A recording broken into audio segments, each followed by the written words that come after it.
Hi, One Lit Teacher here. Today I'm going to talk about one of my favorite Shakespeare plays, Romeo and Juliet, and specifically how and to what effect Shakespeare uses three types of irony in his famous play. Irony, of course, is a twist of the unexpected, and Shakespeare uses an awful lot of it in this play. Dramatic irony, also known as tragic irony, is when the audience knows something that at least one character does not. Verbal irony is when the speaker intends to be understood as meaning the opposite of the literal meaning of the lines that are spoken. And situational irony is when the situation plays out opposite of what the audience expects for a given set of circumstances. For example, something happens in the play that makes us expect a particular outcome, but then the exact opposite occurs, kind of throwing us off guard. In this play, the most important use of irony is dramatic irony, and I'm going to talk a little bit about how Shakespeare uses it and the effect that it has on the audience. First of all, in the opening lines of the play, Shakespeare has a character called Chorus, a throwback to the ancient Greek tradition, give us an overview of the play in the form of a Shakespearean sonnet. It's very famous. I'm sure you've heard it. It begins, "Two households, both alike in dignity, in fair Verona, where we lay our scene, from ancient grudge break to new mutiny, where civil blood makes civil hands unclean. From forth the fatal loins of these two foes, a pair of star-crossed lovers take their life." What? Whoa! In the first 6 lines of this prologue, Shakespeare tells us what's going to happen to the two title characters. They're both going to commit suicide. That is a huge, important use of dramatic irony that really guides our whole interpretation of every event in this play.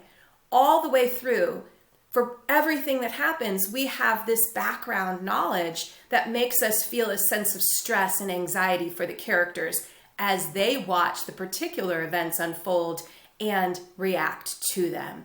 It keeps us, as I said, on the edge of our seats.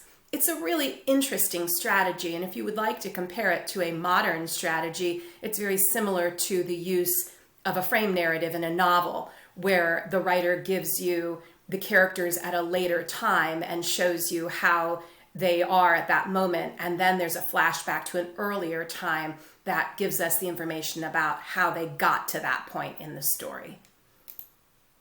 There is so much dramatic irony in this play that I couldn't possibly go through every single example, but here are a few major examples of dramatic irony in the play other than the big bombshell that we get in the first 6 lines in Shakespeare's prologue. For example, when Romeo and Juliet meet, the audience knows what Romeo and Juliet can't possibly know at that point, which is that this love will turn out to be fatal, and they will both lose their lives over it. Romeo refuses to fight Tybalt, and we know what Mercutio, Benvolio, and Tybalt don't know, which is why Romeo is refusing.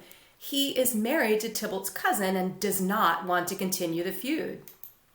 When Juliet agrees to marry Paris finally, the Capulets are overjoyed, but what they don't know, and what the nurse also does not know, is that Juliet is just appeasing them temporarily to buy herself time to carry out the plan that she and the friar have concocted. When the Capulets mourn their daughter's death, it's a very sad moment in the play, but the audience knows what the friar knows and what no one else knows, which is that Juliet's actually alive, and this is part of that elaborate scheme. When Romeo gets the news of Juliet's death, the audience knows that Juliet is not really dead. And Romeo doesn't know. Friar knows, but nobody else knows. When Romeo drinks the potion, we know that Juliet's still alive. Romeo does not know. Friar Lawrence, again, is the only person, the only character in the play who knows. This impact of the dramatic irony is so strong that at this point in the play, I have seen and heard students get very agitated watching the play, and they'll shout out things like, "No, she's still alive." And that is the impact of dramatic irony. It's a sense of stress on the audience that keeps us connected and emotionally invested in the characters all the way through the play, despite already knowing what their outcomes will be. So again, the result is a feeling of stress or anxiety for the audience that keeps us connected. There's also verbal irony in some of the lines of the play. For example, when Mercutio is stabbed by Tybalt, he famously proclaims, I, a scratch, marry, 'tis enough. These words are both verbal irony and in fact sarcasm, as well as an example of understatement, or what might be technically called litotes, because Mercutio is stating exactly opposite of what is true and what he knows is true. He has been mortally wounded and is taking some of his very last breaths.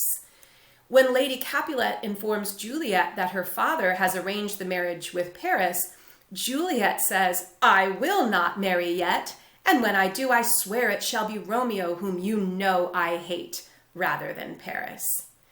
Juliet's words are both verbal irony and dramatic irony here, and they give us a good example of how different types of irony can work together. Juliet means the exact opposite. In fact, she's already married, and she is already married to Romeo, the Capulet's foe, and the audience knows this. And so again, our sense of stress and anxiety are heightened. The last type of irony, again, is situational irony, where the outcome of certain events are the exact opposite of what we would expect for the circumstances leading up to them. Situational irony is not as important in this play, but there is a very strong example in Act 4, Scene 4. This is where the audience has just seen Juliet drink the potion. She's had a lot of misgivings, a long soliloquy about what might happen, and then she drinks it. And what the audience least expects is the Capulets and the nurse stay up all night to prepare for the wedding. It's a happy wedding hubbub. What we've expected is someone will walk in and find Juliet and assume she's dead, but we get the exact opposite, which sort of delays our stress, making it even greater. So again, the result is the stress of the dramatic irony is heightened when the nurse goes in to waken Juliet, and so the audience continues to be strung along by the interaction of these two types of irony, situational irony and dramatic irony. For this presentation, I have been using the Romeo and Juliet Folger online version, so I just wanted to mention my source.